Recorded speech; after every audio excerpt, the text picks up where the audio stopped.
देवतिळी आला, देवतिळी आला, देवतिळी आला, देवतिळी आला,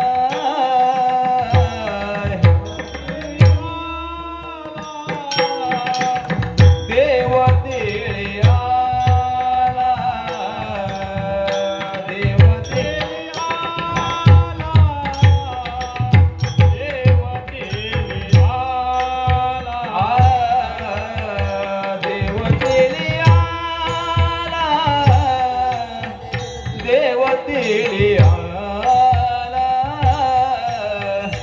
देवतिळी आला, देवतिळी आला,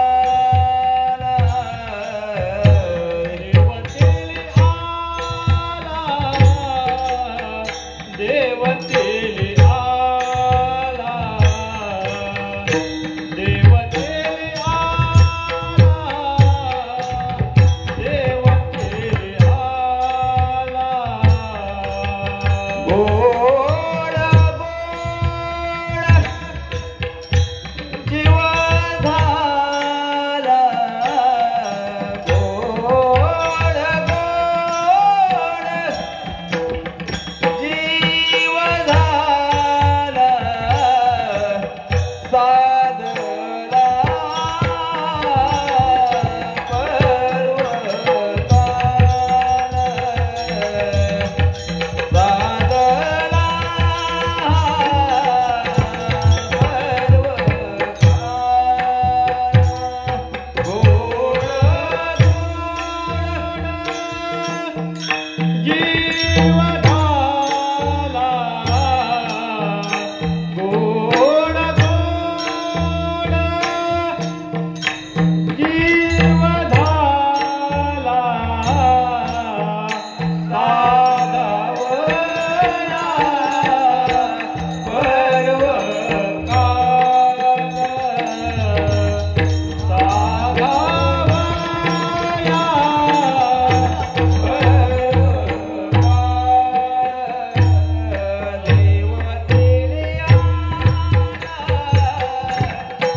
साधना पर्वकाळ गेला अंतरीचा मळ पाप पुण्य गेले एका स्नानेचे खुंटले साधला पर्वकाळ गेला अंतरीचा मळ तुका म्हणे वाणी शुद्ध जनार्दन जनी साधला पर्वकाळ गेला अंतरीचा मळ विठ्ठल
अंतरीचा मळ पांडुरंगा करू प्रथम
दुसरे चरण संतांची त्यांच्या कृपादाने कथेचा विस्तार बाबाजी सद्गुरु दास तुका ओम नमो ज्ञानेश्वरा करुणा करा दयाळा तुमचा अनुग्रह लाडलो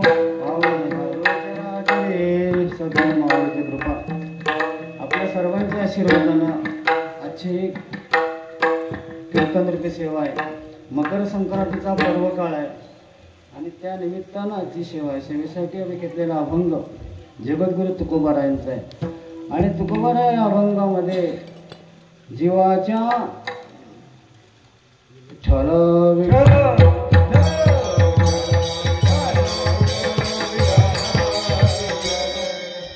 महाराज म्हणतात की भगवान परमात्मा जर आपल्याजवळ आला तर मात्र जीवाला सुखाची प्राप्ती होते.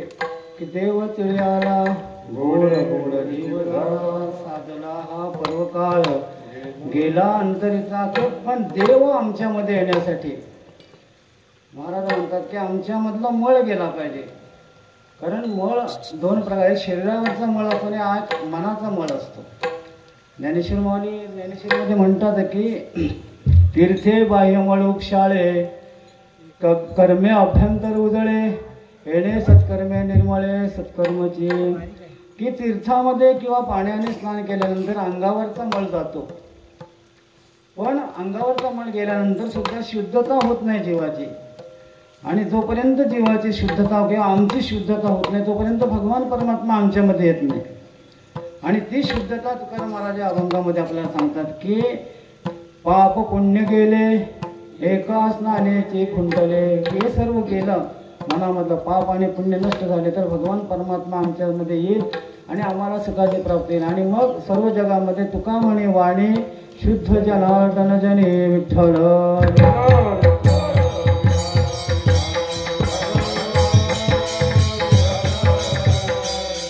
आणि अशा प्रकारे हा अभंगाचा धावता अर्थ आहे, सरळ अर्थ सांगितलेला आहे तुकाराम महाराजांनी. आणि ह्या कीर्तन महोत्सवाचं आपल्याला कारण किंवा का कीर्तन या ठिकाणी आज ठेवलं तर मकर संक्रांतीचा दिवस आहे आणि म्हणजे हे आता 8 दिवस मकर संक्रांती दिवस चालू आहेत. त्यामध्ये महिलांचे हळदी कुंकूचे कार्यक्रम असतात.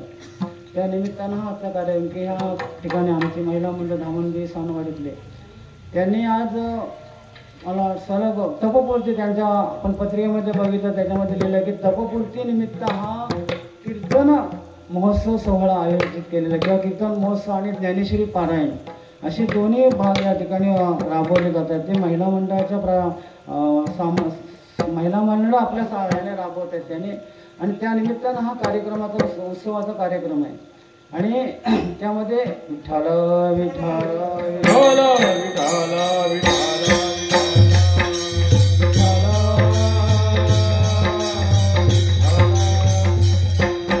कुठलंही काम आपण बघतो की चालू करायला सोपं आहे. समजा आता कीर्तन मोशात आपण या ठिकाणी महिलांनी चालू केलं, हे चालू करायला सोपं आहे, पण ते टिकवणं फार कठीण आहे. त्याचप्रमाणे महिला मंडळाने हळदी कुंकूचा कार्यक्रम हा सतत सलग 12 वर्ष चालवला. त्यामुळे महिलांचे मानव तितके आभार थोडेच आहेत. त्यांच्यामुळे आज आम्हाला भगवंताचं नामस्मरण करायला मिळलं, कीर्तनाची सेवा ऐकायला मिळणार आहे. त्यामुळं त्यांना आम्ही धन्यवाद देतो सर्व महिला मंडळाला. आणि दुसरं महत्त्वाचं म्हणजे सांगायचं असं, विठ्ठल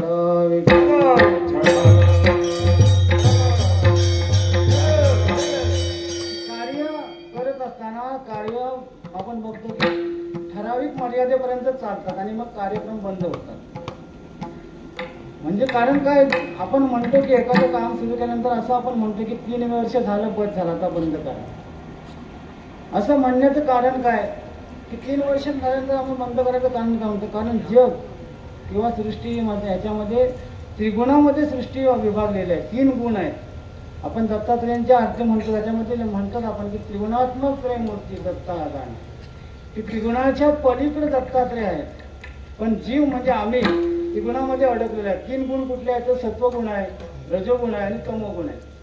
त्या 3 गुणामध्ये प्रत्येक जीव अडकलेला आहे. म्हणून कुठलेही कार्य होताना 3 वर्ष चालतं, नंतर बंद पडतं. जसं प्रत्येक व्यक्तीचा स्वभाव वेगवेगळा असतो. भगवान परमात्मा सर्वागती राम देहादी एक सांगतात, पण भगवान परमात्मा सर्वांच्या हृदयामध्ये, मग प्रत्येकाचा स्वभाव वेगळा कसा. संत म्हणतात की देव सर्वांच्या जवळ आहे, कारण चाले हे शरीर कोणाचे असत्य, भगवान परमात्म्याच्या सत्तेने सगळं चालतं. मग प्रत्येकाचा स्वभाव वेगळा कसा, तर त्याला असं सांगतो, एक दृष्टांत सांगतो की एका शेतकऱ्याने मळा केला. त्या मळ्यामध्ये त्याने ऊस लावला, मिरची लावली आणि कारली लावली, कारलीची रोपं लावली. आणि कालांतराने पिकं आली. त्या मळ्याला त्याने पाणी एकाच विहिरीचं पाणी दिलं. मळ्याला पाणी एकाच विहिरीचं, 3 रोपांना, म्हणजे ऊसाच्या पण रोपाला विहिरीचं पाणी त्याच विहिरीचं, कारल्याच्या रोपाला त्याच विहिरीचं पाणी आणि मिरचीच्या रोपाला त्याच विहिरीचं पाणी. पण ज्यावेळी फळं आली, ऊस तयार झाला. ऊस कसा झाला, गोड झाला, आणि मिरची तिखट झाली, आणि कारलं पाणी एकच. फरक का झाला हा, तर त्याच्यामध्ये असणाऱ्या गुणामुळे. प्रत्येक जीव हा गुणामध्ये वेगळा असल्यामुळं त्याच्यामध्ये त्या प्रमाणात भाव निर्माण होतो. विठ्ठल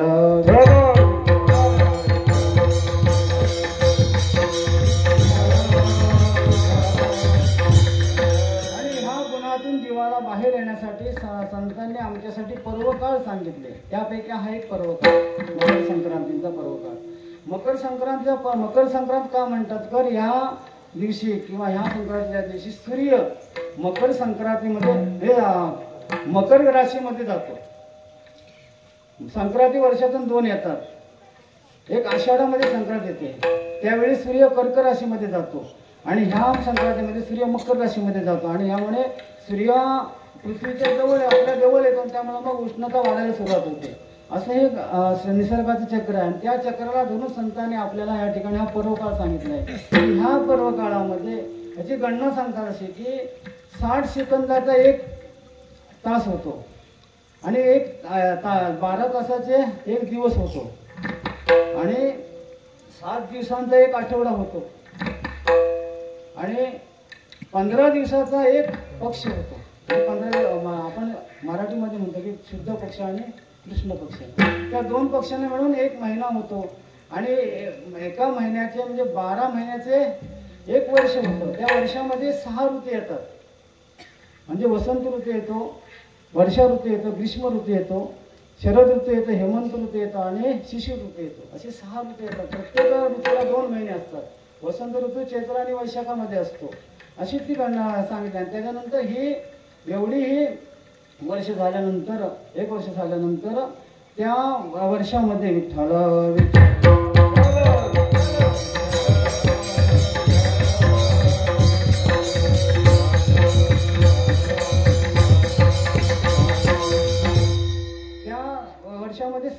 महिन्याचा काळ येतो, एक दक्षिणायन येतं आणि एक उत्तरायण येतं. आत्ता जे सुरू होणार आहे ते उत्तरायण सुरू झालं आणि याच्या पाठीमागे जे 6 महिने गेले ते दक्षिणायन झालं. आणि याच्यामध्ये शास्त्रामध्ये सांगतात की ह्या उत्तरायणामध्ये ज्या माणसांचं मरण येतं त्यांना चांगली गती प्राप्त होते असं शास्त्रामध्ये गीतेमध्ये सांगितलेलं आहे. आपण महाभारत बघितलं, त्यामध्ये महाभारतामध्ये पांडवांचं युद्ध, कौरव पांडवांचं युद्ध होतं. युद्धामध्ये भीष्माचार्यांना मारलं अर्जुनाने. भीष्माचार्य इच्छामरणी होते, त्यांना मारलं दक्षिणायनामध्ये. तेव्हा भीष्माचार्यांनी सांगितलं की मी ह्या 18 दिवस मी मारणार नाही, कारण 18 दिवसानंतर पुढे उत्तरायण लागणार आहे. त्या उत्तरायणामध्ये मेलो तर मला पुढे चांगली गती मिळेल. म्हणजे अशी ही सगळे आपल्या शास्त्राची संगत सांगितलेली आहे. विठ्ठल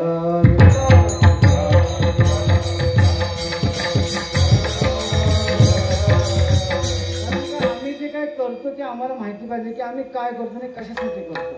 त्याची जर माहितीच नाही तर त्याचा काय उपयोग नाही. जसं सांगतात ना भागवतामध्ये एकनाथ महाराज की आंधळे उपदिले कशी तनपान करी अहर्निसे ते न देखे माऊलीशी दशा तेशी उपदेशा. की एखाद्या आईच्या उदरामध्ये एखादं आंधळं जन्माला आल्यानंतर मोठं झालं, आईचं दूध पिऊन मोठं झालं, पण त्याला कोणी विचारलं आई तुझी कशी आहे तर म्हणतो मला सांगता येत नाही. तशी आमची अवस्था आहे की आम्ही जे कर्म करतो त्या कर्माची आम्हाला माहिती पाहिजे. ती जर माहिती नसेल तर त्याचं आम्हाला फळ मिळणार नाही. जसं ज्ञानेश्वर महाराज म्हणतात की अगाव 52 वर्णा करता कोण मंत्र आहे पंचसुता का 52 नित्यार्था जीवाती. आपल्या मराठीमध्ये किती वर्ण आहेत, अक्षर किती आहेत, मुळाक्षर मराठीमध्ये 52 अक्षर आहेत. आता सगळे विसरलं आपण मराठीमध्ये किती अक्षर आहेत. इंग्रजीमध्ये आपण सांगतो बरोबर की 26 अक्षर आहेत, पण मराठीमध्ये 52 मुळाक्षर आहेत. त्या 52 अक्षरांचा सर्व आपण उच्चार करतो मंत्र होईल का? नाही. त्या मंत्राला रचना करावी लागते. राम कृष्ण हरी म्हणजे ही अक्षरं उचलून घेऊन त्यांची पद्धतशीर रचना केल्यानंतर त्याचा मंत्र होतो आणि मग त्या मंत्राचं फळ प्राप्त होतं. तसं कुठलेही कर्म, कुठलाही उत्सव करताना त्याच्या पाठीमागचं आपल्याला कारण माहिती असायला पाहिजे.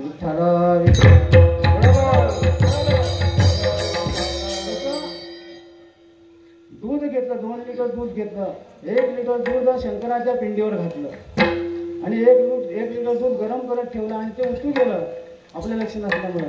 आपल्याला जास्त आनंद कुठल्या दुधापासून, की दोन्ही क्रिया एकच आहेत.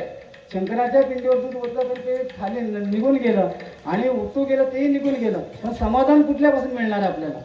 समाधान शंकराच्या पिंडीवर घातलेल्या दुधातून मिळणार आहे. उतू गेल्या दुधात समाधान मिळणार, दुःख होईल की आम्हाला वाटतं की एवढं दूध उतू गेलं, पण शंकराच्या पिंडीवर आम्ही दूध ओतलं तर आम्हाला ते वाटत नाही की आम्हाला त्याला पुण्य मिळालं असं वाटतं. म्हणून कुठलेही कर्म करताना त्या कर्माचा हेतू काय हे हेतूची आपल्याला जाणीव असते. म्हणून संक्रांत ही काय आहे तर संक्रांतीचं हे वैशिष्ट्य असं आहे की संक्रांतीमध्ये सूर्य मकर राशीमध्ये गेल्यामुळे त्याचा आपण हा सण उत्सव साजरा करतो. आणि हा उत्सव साधू संतांनी सांगितलं की पर्वकाळामध्ये ह्या उत्सवामध्ये भगवान परमात्म्याचं अस्तित्व जास्त प्रमाणात असतं. जसं आपल्या धर्मामध्ये 5 पर्वकाळ सांगितले मुख्य, म्हणजे एक रामनवमी सांगितलेली आहे, त्यानंतर नृसिंह जयंती सांगितलेली आहे, त्यानंतर कृष्ण जन्म सांगितला आहे, त्यानंतर वामन जयंती आणि शेवटी महाशिवरात्र. असे 5 पर्वकाळ आहेत. ह्या पर्वकाळामध्ये भगवंताचं अस्तित्व जास्त प्रमाणात आपल्यामध्ये असतं, पृथ्वीवर येतं आणि त्याचा लाभ आपल्याला मिळावा हा संतांचा उद्देश होता. म्हणून हे सण निर्माण केले. विठ्ठल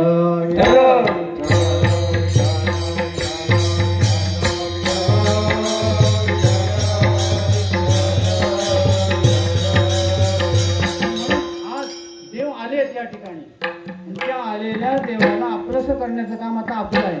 आणि त्यासाठी आपण काय करायला पाहिजे हे तुकाराम महाराज अभंगाच्या पहिल्या चरणात सांगतात. देव दिली आला, देव दिली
सुखाची कहाणी ऐकिजेल कवनाचे श्रवणी कैची सुखनिद्रान खरणे पिंगळाच्या मृत्यूलोकामध्ये आम्ही जन्माला आलो तो मृत्यूलोक मुळातच दुःख रूप आहे संसार दुःख रूप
आलेला जीव परतंत्र आहे की जी मदलागी दुःख व्हावे ऐसे कोणी ना भावे जीवे सर्वांशीता दुःख पावे येणे संभवे स्वतंत्रता. एकनाथ महाराज म्हणतात की मला दुःख व्हावं असं कुणालाच वाटत नाही जगामध्ये, पण दुःख येतं. याला कारण काय, मला दुःख व्हावं असं वाटत नसताना दुःख काय येतं याचा अर्थ आम्ही परतंत्र आहोत. आमचं जीवन दुसऱ्याच्या ताब्यामध्ये आहे. त्याला कारण काय तर आम्ही ह्या पृथ्वी तलावर जन्माला आल्यानंतर जीवदशा आम्ही प्राप्त केली. एकनाथ महाराज म्हणजे जीवदशा कशामुळे प्राप्त झाली? कल्पना विद्या तेने झाला जीव. कल्पना विद्या तेने झाला जीव.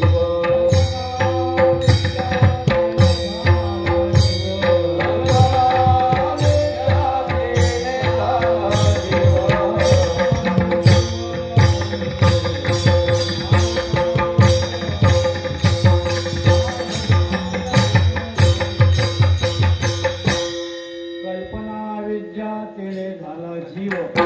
मायोपाधी शिव बोलिले तो हरिपाठामध्ये त्यांचं सांगतो. कल्पना केल्यामुळं आणि अज्ञानामुळं जीवदशा प्राप्त होते. की असं एक 10 लोक तीर्थयात्रेला निघाले. तीर्थयात्रेसाठी जाताना काही साधनं नव्हती त्यावेळेला, चालत निघाले. वाटेमध्ये एक नदी आली आणि नदीच्या पलीकडे जायचं काही साधन नव्हतं, होडीवाला पण नव्हता, काय नव्हतं. मग म्हटलं त्या 10 लोकांनी ठरवलं की आपण पोहत जाऊया पलीकडे. पोहत गेले पलीकडे, त्या नदीच्या दुसऱ्या काठावर जाऊन आत गेले, सगळे पोचले. आणि मग ते उभे राहिले. मला म्हटलं बघा आता आपल्याकडे सगळे आले की नाही. आणि म्हणून सगळे लाईनीमध्ये उभे राहिले आणि मोजायला लागले. एक मोजायला लागला. त्याने मोजायला सुरुवात केल्यानंतर 1 2 3 4 5 6 7 8 9 म्हणजे मोठं 9च आहेत. एक आपल्याला गेला कुठे म्हणून दुसरा परत उभा, त्याच्यातून बाहेर आला. परत लाईनमध्ये उभे राहा. त्याने मोजलं परत, तो म्हणजे 9च आहेत. आणि मग असं झालं. तिसऱ्याला पण मोजल्यानंतर 90 भेटले. मग ते रडायला लागले. म्हटलं आपल्यातला एक माणूस बुडाला. काही म्हटले की ना बुडाला ते मेला असेल तो. म्हणजे बुडाला हे अज्ञान आहे आणि मेला हे कल्पना आहे. हे कशामुळे झालं? अज्ञानामुळे कशी कल्पना आली. त्यामुळे झालं काय, तिथे दुसरा एक जाणारा वाट सुरू होता. तो म्हटलं तुम्ही रडताय का? तर म्हटलं आमच्यातले एक माणूस नदीत बुडाला. आम्ही 10 जण होतो, पण आता ते आमच्या गणतीमध्ये 10 सापडत 9च आहेत. आणि मग त्यानं मग त्या माणसाने म्हटलं तुम्ही उभे राहा लाईनीमध्ये. आणि ते सगळे उभे राहिले. तेव्हा त्याने मोजून दाखवलं की म्हटले 10च आहेत. या मोजण्याच्या थोबाड्यात मारले. म्हटले अरे तू ज्यावेळी मोजत होता तेव्हा तू स्वतःला मोजलंच नाही, त्या 9 जणांना मोजलंच फक्त. तुझी गणनी त्याच्यामध्ये केलंच नाही. तुम्ही म्हणताय की आमचं एक बुडा. तशी जीवाची आपली अवस्था आहे की अविद्यामुळे अज्ञानामुळे आम्हाला असं वाटतं की आम्ही ह्या संसारामध्ये आलो आणि कल्पना केली जाते. आणि त्या कल्पनेमुळे आम्हाला दुःखाची प्राप्ती होते. आणि त्या अशा जीवाला दुःखातून मोकळं करण्यासाठी तुकाराम महाराज म्हटले की देव घ्या कोणी, देव घ्या कोणी, लोक म्हटले देव नको, देव न लगे, देव न लगे, साठवणीचे रुंधले लागे. म्हटले देव आम्हाला नको. तर का नको देव म्हटले? तर म्हणजे साठवायला आमच्याकडे जागाच नाही. कारण आमच्या मनामध्ये कामक्रोधादी विकार भरलेले आहेत. कामक्रोधे के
मनामध्ये असणाऱ्या आमच्या देश भावनेचा अनुष्ठान आणि म्हणून आज आपण सगळ्यांना मकर संक्रांतीच्या किंवा तिळगुळ देतो. का सांगतो की काय मनातलं असेल ते विसरा, मनातलं काढून टाका आणि गोड व्हा. विठ्ठल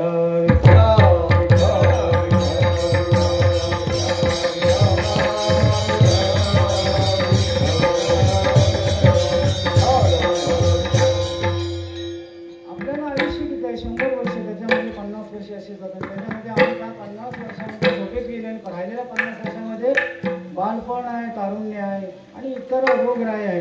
ह्या 50 वर्षामध्ये आम्ही चांगलं राहायचं की लोकांशी आपण ऐकण्यामध्ये भांडत राहायचं. संतांना हे अपेक्षित आहे की सर्व जीवांनी एकमेकांवर चांगलं राहिलं पाहिजे, कारण या शरीराचा भरोसा नाही. विठ्ठल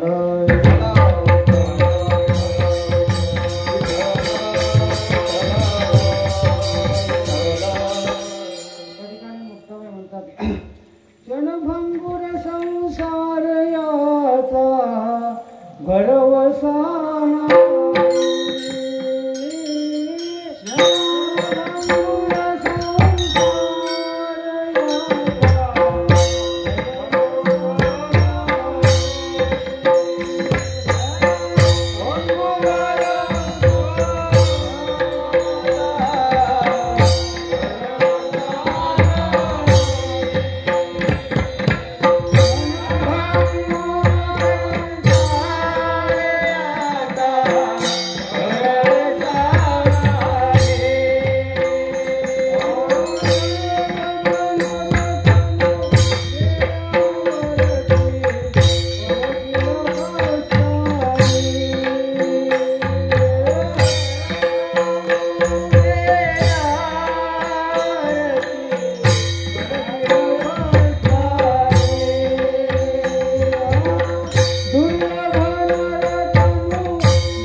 दुर्लभ नरतनू गेल्यावर मग पडशील पस्ताई. मुक्ताबाई सांगतात असं की संसाराचा भरोसा नाही आणि हा नरदेव फार दुर्लभ आहे, मिळणं कठीण आहे. आपल्याला मिळाल्या त्या मिळालेल्या संधीचा आपण फायदा घेतला पाहिजे. म्हणून तुकारामांनी सांगितलं की आज या दिवशी या संक्रांतीच्या निमित्ताने देव आज आमच्याजवळ आले, मग त्या आलेल्या देवाला आम्ही आमच्या जवळ करायला पाहिजे, नाहीतर मग परत दुःखरूप संसारामध्ये यावं लागेल. उलट उलट माघारी प्राण्या विरगोते फासे. परत यायला लागेल जन्माला, परत मारायला लागेल, परत जन्माला यायला लागेल. हे चुकवण्यासाठी भगवंत आपणासा करण्यासाठी तुकाराम महाराज म्हणतात. आणि तो भगवान परमात्मा आपला केल्यानंतर दुसऱ्या जन्मात महाराज म्हणतात साधरा पर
त्यामुळं की पर्वकाळाचं शिक्षण आपल्या अंतरामध्ये असणारा मळ प्रत्येकाने घालवला तर त्याला जीवनामध्ये सुखाची प्राप्ती होईल हे संत सांगतात. आणि म्हणून हा पर्वकाळ आपण सर्वांनी त्या उद्देशाने साजरा करावा. जी जसा चांगली प्रथा आहे पूर्वजांनी आमच्यापर्यंत आणून सोडलेली आहे ते आम्ही पुढे चालवतोय, पण त्याच्या पाठीमागचा हेतू आम्हाला माहिती असला पाहिजे की हा हेतू आहे की आपल्या अंतरामध्ये असलेला मळ द्वेष भावना सर्व दूर करून आम्ही एकमेकाशी चांगल्या पद्धतीने राहायला पाहिजे. हा मकर संक्रांतीचा उद्देश आहे आणि तो एकदा जर साधला तर भगवान परमात्मा आपला सगळ्याला वेळ लागणार नाही.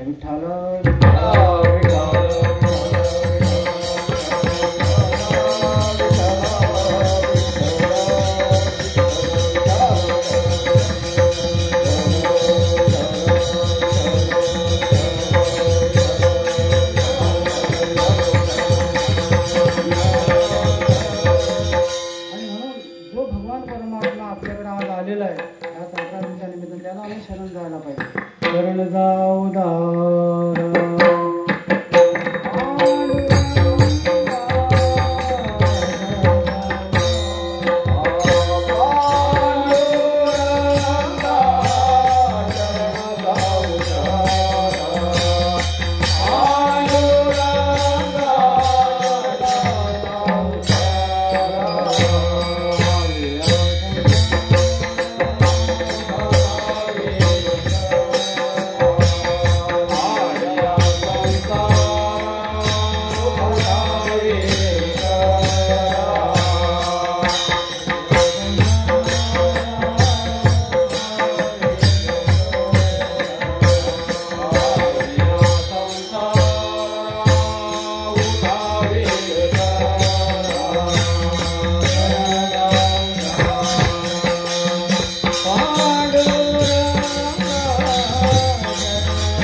मनुष्य राहत सकळ हे स्वभावता भजनशील झाले असे केवळ माझ्या ठिकाणी किंवा मनुष्य आयुष्याच्या साधने सच्चिदानंद पदवी घेणे ही मनुष्य देहाचा मूळ उद्देश आहे.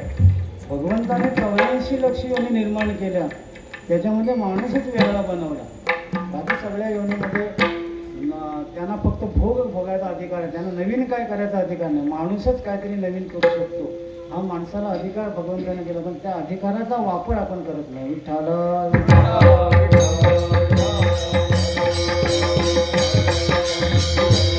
आणि संतांनी हा अट्टा धरला, कारण ह्या जीव जो जन्माला आला त्याच्या ठिकाणी अज्ञान कशाने झालं तर ज्ञान लोक, असं ज्ञानेश्वर महाराजांच्या आरतीमध्ये म्हणतात की लोपले ज्ञान जगे ही तर नेणती कोणी अवतार पांडुरंग नाव ठेवले ज्ञान ज्ञानाचा लोप पावला लोक भरकटली आणि अशा लोकांना एकत्र संतांनी उडते हे जन न तर खेळे डोळा येतो कळवळा म्हणून या लोक बोलतात पण बोलणाऱ्या माणसाला पण वाटत नाही की मी बोलतोय.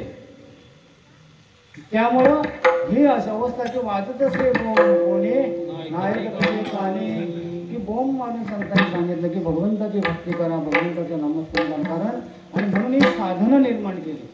मंदिर का बांधायला सांगितलं की त्या मंदिरामध्ये जाऊन आपण देवाचे अस्तित्व मान्य करतो किंवा मी देव आहे देव पहावयाचे गेलो तेथे देवाची होऊन तेव्हा देव माझा मी देवाचा देह देवाचे देवळ आत बाहेर निर्मळ देव पहावयाचे गेलो तेथे देवाची होऊन आलो कारण आम्ही देव स्वरूप आहोत पण ह्याची जाणीव आम्ही विसरलेलो आहे.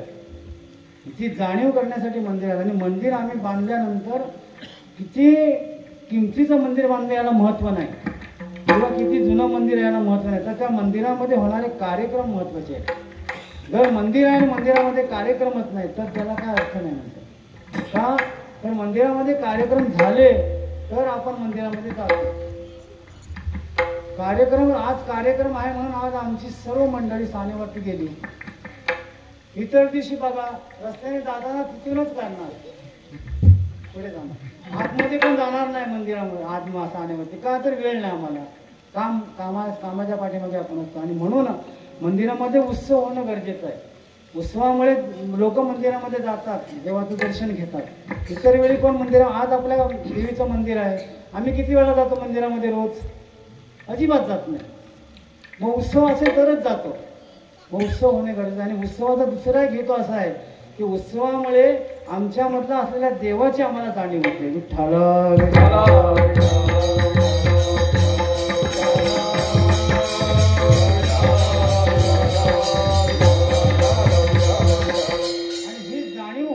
उत्सव आहेत आणि म्हणून मंदिरामध्ये उत्सव कार्यक्रम व्हावे जेणेकरून जीवांना अनुदिन अनुतापे तापलं रामराय असं रामदास स्वामी म्हणतात.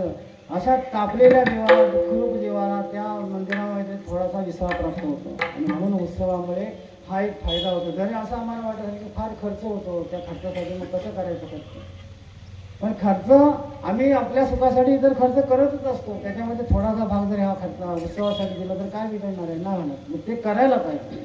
केल्याने आमचा तर स्वतःचा पण लाभ होईल देणाऱ्यांचाही लाभ होईल आणि जे जाणार आहेत त्यांचा सुद्धा लाभ होणार आहे. म्हणून उत्सव हे गरजेचं आहे. उत्सव झाल्याशिवाय मंदिराला शोभा नाही. विठ्ठल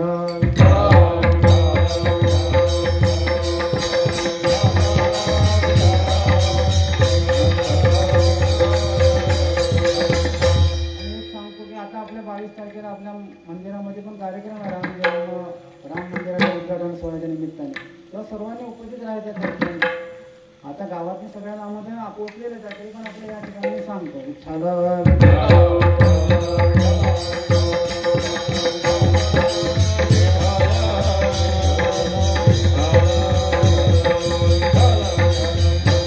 म्हणून तुकारामाने म्हटले की हा साधला हा पर्वकाळ गेला अंतरीचा मळ पाप पुण्य गेले एका स्नानेची गुंतले. भगवंता तुकाराम महाराजांनी आणि स्नान सांगितलं.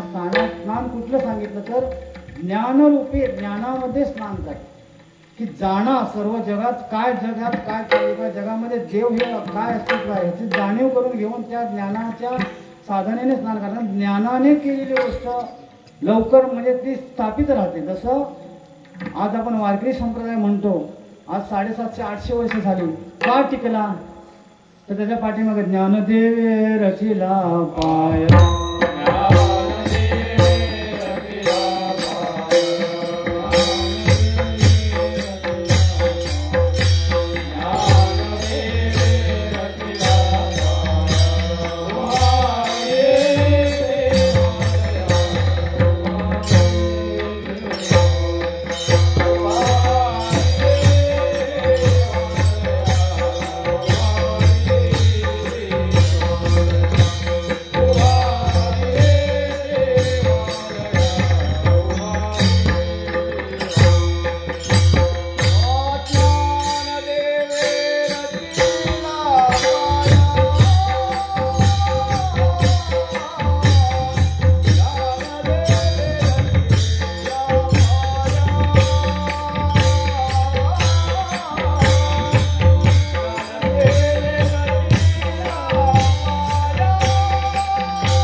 रचना किंवा वारकरी स्थापना ज्ञानेश्वर माऊलीने केली, तर कशी केली तर ज्ञानाच्या पायावरती केली.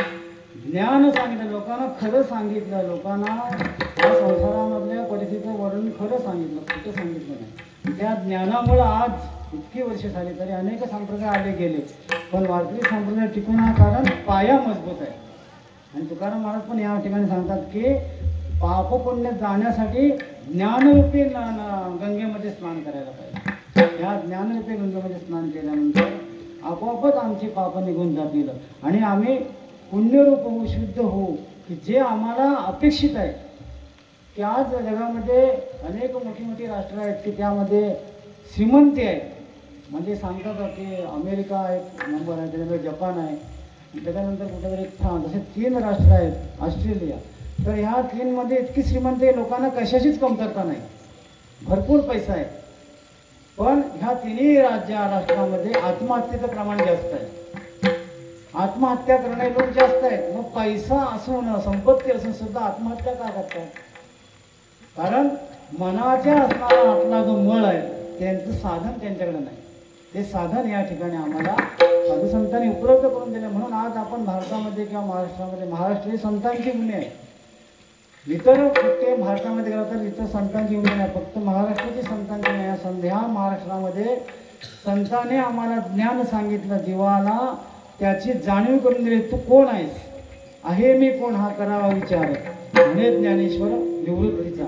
की प्रत्येक जीवानं प्रत्येकाला आपल्याला स्वतः प्रश्न विचारला पाहिजे की मी कोण आहे, मी कशासाठी आलो आणि मी कुठे जायचं. हे 3 प्रश्न प्रत्येकाने विचारले पाहिजे, तर माणसाचं जीवन सुखकार होते. संपत्तीने किंवा पैशाने माणसाच्या जीवनामध्ये सुख मिळत नाही. सुखाला साधन भगवंतच आहे, भगवंत प्राप्त केल्या सुखाचे प्राप्त. म्हणून सुखरूप आहेसा कोणी सांगा माझ्या पांडुरंगासारखं. भगवान परमात्मा सुखरूप आहे, म्हणून तो परमात्मा आपलासा करायला पाहिजे. आपुला तो देव, आपुला तो एक देव करून घ्यावा, देणे विना देवा सुख नाही. सुख पाहिजे असेल तर देवाशिवाय पर्याय नाही, इतर साधनाने सुखाची प्राप्ती होणार नाही. ठोंबा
देव तिळिया देव तिळिया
अंतरातला मळ घालवा आणि सर्वांशी चांगले राहा.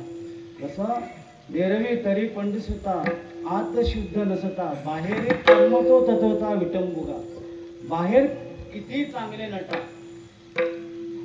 पण त्या बाहेरच्या नट्याला तो संत म्हणतात किंमत नाही. आतमध्ये शुद्ध पाहिजे. जी आतमध्ये शुद्ध येते इतर साधनाने येत नाही, साबणाने येत नाही, पाण्याने येत नाही, तीर्थाने येत नाही, ती येते सत्कर्माने येते.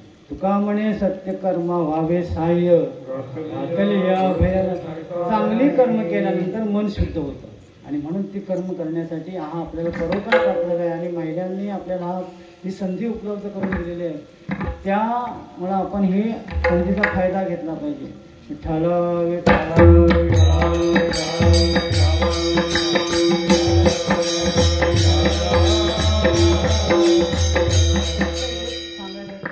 ज्ञानेश्वरीचा मुद्दा विषय आहे की ज्ञानेश्वरी पारायण या ठिकाणी चालू आहे आणि त्या पारायणाचं महत्त्व असं आहे की ज्याने ज्ञानेश्वरी वाचली त्यांच्या जीवनामध्ये सुखाची प्राप्ती झाली, त्यांना ज्ञानाची प्राप्ती झाली. नामदेवरा म्हणतात की नामा म्हणे ग्रंथ श्रेष्ठ ज्ञानदेवी एक तरी ओवी अनुभवावी. सर्वांना मी विनंती करतो की एकदा तरी ज्ञानेश्वरी पारायणाला येऊन बसा. 5 मिनिटं, अर्धा तास, 10 मिनिटं काहीतरी एकदा तरी बसा. की जे का जनाबाई म्हणतात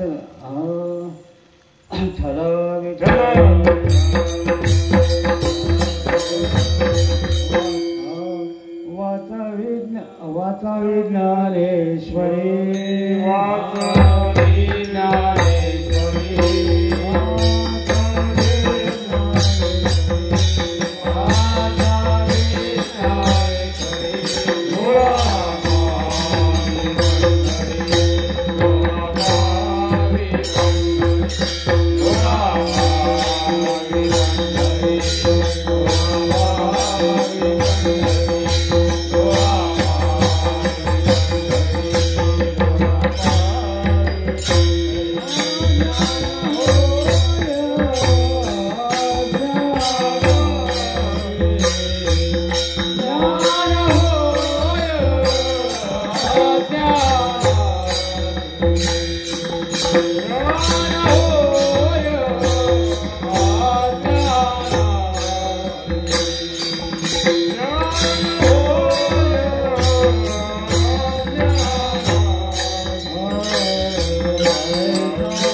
वाचावे ज्ञानेश्वरी डोळा पहावे पंढरी ज्ञान होया ज्ञानासे ऐसा वर या टीकेशी. भगवान परमात्म्याने ह्या टीकेला म्हणजे टीका म्हणजे काय तर गीता जो ग्रंथ आहे, गीता भगवान परमात्म्याने जी सांगितलेली आहे कुरुक्षेत्रावरती अर्जुनाला, ती संस्कृतमध्ये आहे आणि ती संस्कृत भाषा आता आपल्याला कळत नाही. त्या गीतेमध्ये जे ज्ञान सांगितलं ते आता आपल्याला कळत नाही म्हणून ज्ञानेश्वर महाराजांनी त्या ग्रंथाचं मराठी भाषांतर केलं आणि ते मराठी भाषांतर म्हणजे ज्ञानेश्वरी आणि त्या ज्ञानेश्वरीला भगवंताने वर दिला. ही जे ज्ञानेश्वरी जो वाचील त्याला ज्ञान होईल हे जनाबाई सांगतात. म्हणून प्रत्येकाला माझी विनंती आहे की ज्ञानेश्वरीच्या एक अर्धा तास तरी पारायणाला बसावं जेणेकरून आमच्या जीवनामध्ये जर ज्ञान नसेल तर ज्ञानाने जीवनामध्ये अज्ञानामुळे जीवनामध्ये दुःखाची प्राप्ती होते, ज्ञानामुळे सुखाची प्राप्ती होते. म्हणून ते ज्ञान प्राप्त करण्यासाठी ज्ञानेश्वरी वाचावी आणि ते वाचून कारण आज आम्हाला संधी उपलब्ध करून दिला. आम्ही घरामध्ये कोण वाचणार नाही. जरी आम्ही पंढरपूरला जाणारे जरी असलो तरी घरामध्ये ज्ञानेश्वरी कोण वाचत नाही. माळकरी सांगले तर माळकरी तेवढे वाचतात पण पण इतर पंढरीची वारी करणारे जे सर्वसामान्य लोक आहेत ते कधी ज्ञानेश्वरी बोलत नाही किंवा वाचत नाही. म्हणून सगळ्यांना विनंती आहे. त्याप्रमाणे आज या महिला मंडळाने पुढे एक उपक्रम घेतलेला आहे की प्रत्येक घरामध्ये गीतेचं वाटप करण्याचा उपक्रम तर शेवटच्या दिवशी करणार आहे ती महिला मंडळ, की जेणेकरून आमच्या धर्माचा ग्रंथ काय हे सर्वसामान्य लोकांना आजही माहिती नाही, की आम्ही ज्या धर्मामध्ये राहतो त्याचा आम्हाला ग्रंथाची आम्हाला माहिती नाही, आमचा धर्मग्रंथ कुठला त्याची आम्हाला माहिती नाही. तर त्याची माहिती लोकांच्यापर्यंत पोचावं यासाठी महिला मंडळाने हा चांगला उपक्रम हे केलेला आहे, राबवलेला आहे की प्रत्येक घरामध्ये गीता द्यायची. ती गीता दिल्यानंतर प्रत्येकाने आपल्या देवालयामध्ये ठेवायचे, पण नुसती ठेवायची नाही तर कधीतरी वेळ मिळेल ते उघडून वाचायचे.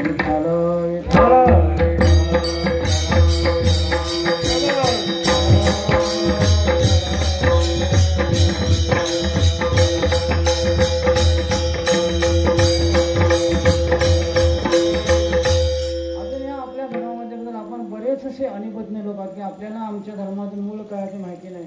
आमचा धर्म ज्यावेळी भगवान परमात्म्याने या धर्माची उत्पत्ती केली त्यावेळी सांगितलं की 4 वेद निर्माण केले. 4 वेद कुठले आहेत? आमच्या किती मुलांना सांगू शकतात की आपल्या 4 वेद कोणते नावं सांगता येतील काय? आमच्या नाही सांगता येत नावं. त्याला कारण काय? आम्ही त्यांना ते त्यांच्यापर्यंत पोचवलेलं नाही. पण आमचं कर्तव्य आपलं कर्तव्य आपल्याकडे. जर आमच्या पूर्वजांनी आम्हाला हे आणून सोडलेलं आहे इथपर्यंत, तर आमचं पण कर्तव्य आहे की आम्ही आमच्या पुढच्या पिढीला काहीतरी द्यायला पाहिजे. आणि ते कर्तव्य म्हणजे आज आमचे 4 वेद, ऋग्वेद, सामवेद, यजुर्वेद आणि अथर्ववेद हे 4 वेद आहेत. ह्या 4 वेदांपासून गीतेचे निर्माण झाले की 4 वेद कळेन असे झाले म्हणून गीता निर्माण केली. अशा जे अनेक जे काही लोकांना मनुस्मृती म्हणजे काय हे पण माहिती नाही. आमचा ग्रंथ का मनुस्मृती, पण ते माहिती नाही. त्याचा अवडंबर त्याच्यामध्ये किती मोर्चे वगैरे निघाले होते मनुस्मृतीबद्दल, पण ती मनुस्मृती काय ह्याची पण माहिती नाही. म्हणजे आम्ही जिथं राहतो ते आमचं आम्हालाच काय माहिती नाही. त्याची माहिती करणं, हे माहिती करून देणं हे आजच्या सांप्रदायिक लोकांचं काम आहे. सांप्रदायिक लोकांनी ह्या गोष्टी कीर्तनातून किंवा प्रवचनातून ह्या गोष्टी सांगितल्या लोकांपर्यंत पोचायला पाहिजे. बाकी इतर गोष्टी सांगण्याची गरज, संसार सांगण्याची गरजच नाही. संसार कसा करायचा शिकवावं लागत नाही. आलेल्या माणसाला संसार करायला शिकवायला, लग्न झाल्यानंतर काय करायचं या मुलाला शिकवावं लागत नाही. पण परमार्थ शिकवावा लागतो. आणि परमार्थ शिकवावा लागतो म्हणून ते महाधन आहे. परमार्थ महाधन जोडी देवाचे चरण, भावया जतन हे उपायला भाजे. आता एवढं कशाला? आता आपले 26 जानेवारी येते. 26 जानेवारी आम्ही 26 जानेवारी आम्ही का साजरी करतो? 15 ऑगस्ट 1947ला आमचा भारत स्वतंत्र झाला, तर ती साजरी करतो. मग 26 जानेवारीला काय साजरं करतो? कुणाला माहिती नाही. प्रजासत्ताक दिन आहे तो. म्हणजे प्रजासत्ताक दिन म्हणजे असा की त्या दिवशी 47 नंतर 1950 पर्यंत 50ला हे 26 जानेवारीला प्रजासत्ताक दिन म्हणतात. का तर त्या दिवशी आमची आचारसंहिता म्हणजे घटना लिहून झाली की हे राज्य चालवताना, भारत राष्ट्र चालवताना कशा पद्धतीने चालवायचं ही घटना डॉक्टर बाबासाहेब आंबेडकरांनी लिहिली. तो 1950 26 जानेवारी प्रजासत्ताक दिन म्हणून साजरा केला जातो. हे आपल्याला अजून कुणाला माहिती नव्हतं, माहितीच नाही. पण त्याचा विचार पण करतात ना, करूया, चला आपण जाऊन करूया. पण हे माहिती पाहिजे की ह्या दिवशी घटना लिहून झाली, त्या घटनेप्रमाणे भारत राज्य चाललं. जसं वेद ही आपली घटना आहे, गीता आपली घटना आहे, ज्ञानेश्वरी आपली घटना आहे. त्याच्यामध्ये सांगितलेलं आम्ही कसं वागायचं. विठ्ठल विठ्ठल विठ्ठल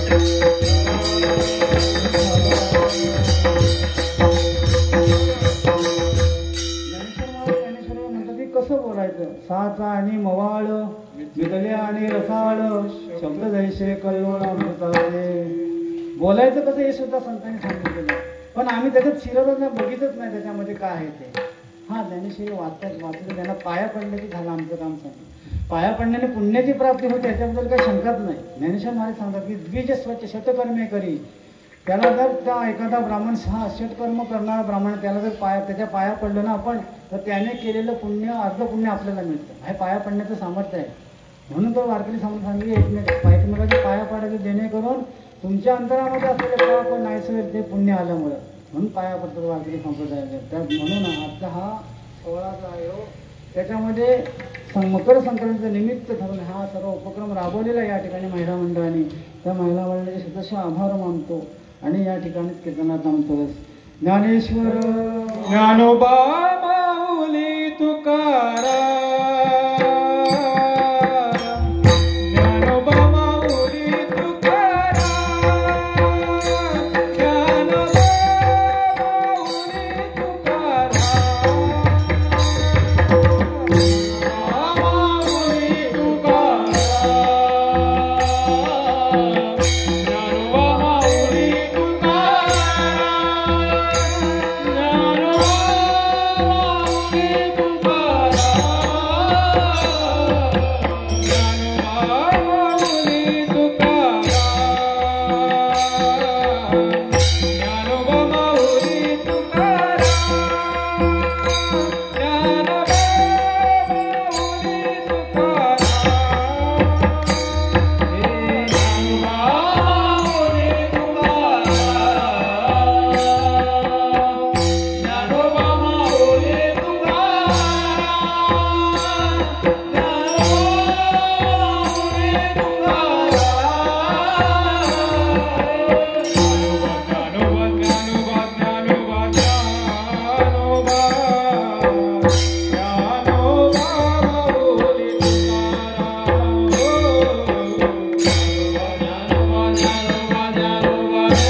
सांगण्याची आपली काही योग्यता नाही, तरी पण सांगतो की देऊच्या तुकाराम महाराज संस्थान त्यांच्याकडून व्हॉट्सअपला एक पत्रक पाठवलेलं आहे. आता सगळ्यांकडे मोबाईल आहेतच, ते त्यातलं मजकूर सांगत नाही, पण ते प्रत्येकाने ते वाचा उघडून त्याच्यामध्ये काय लिहिलेले आहे. तेव्हा झालेली आपली सेवा पांडुरंगाची चरणी पालखीशी चरणी आपण समजतो. विठ्ठल जय जय जय विठ्ठल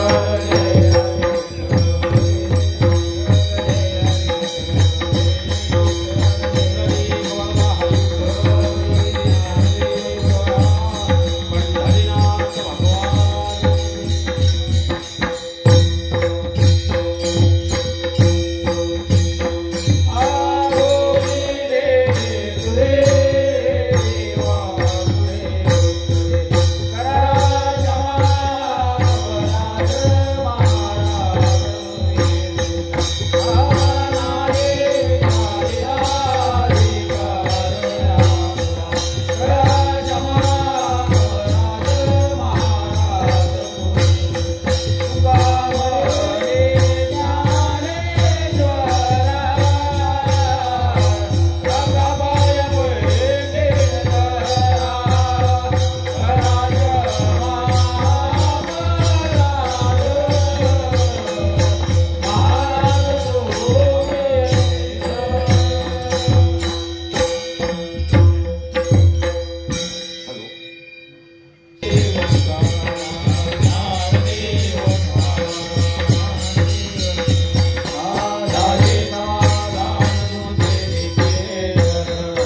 जन्मभूमी तुझा दास पंढरीचा वारकरी वारी चुकून संत संगे सकाळ अखंड प्रेमाचा चंद्रभागे स्नान पंढरीचा वारकरी वारी चुकून भविष्य व्हावे त्या कुळा माझ्या कल्पनेची बाळा अहंकाराचा वारा नामामुळे तयासावे कल्याण जामुखी दान पाठवून कल्पनेची बाधार कोणी वारी संत मंडळी आहे देशित करी पाहे पांडुरंगा या संतांची गिरी करणे आणखी काय नमाव तुझ्या उदास होई मदडे विपाई संतांची या संतांची गिरी करणे आणखी काय नमाव ज्ञानदेव